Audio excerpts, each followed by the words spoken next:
त्यांच्या आता लक्षात आलं उशिरा व्हायला बरं झालं.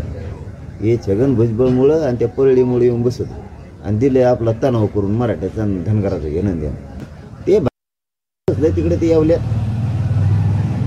दलिंदर पायदास ती कुडली आणि 100-150 ते परळीवाला गाड्या देतं एखादी बार. त्याच्या जेवरीत आमच्यात मारा मारायला होतो धनगरात आणि मराठ्यात. आम्ही कच्ची ताकद आहे आमची. 50-55% आम्ही एकटे आहेत मग या राज्यात. आम्ही नको नको म्हणतो तुम्ही बार काड्या करणार. जरांगेच्या काय बापाचा आहे का महाराष्ट्र, का मुख्यमंत्र्याच्या बापाचा महाराष्ट्र आहे? महाराष्ट्र 18 पगड जातींचा महाराष्ट्र आहे. आपल्या मागण्यांकरता आंदोलन करण्याचा अधिकार आहे, पण हे करत असताना कुठेही हिंसा होणार नाही. 2 समाज एकमेकासमोर येणार नाही. समाजात तेढ निर्माण होणार नाही.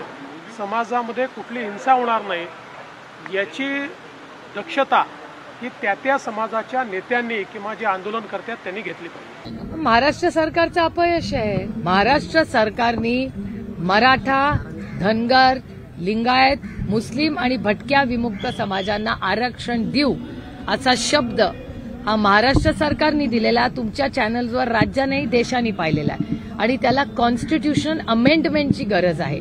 कॉन्स्टिट्यूशन अमेंडमेंट करण्यासाठी प्रस्ताव राज्यातून देशात गेला पाहिजे पार्लमेंटला.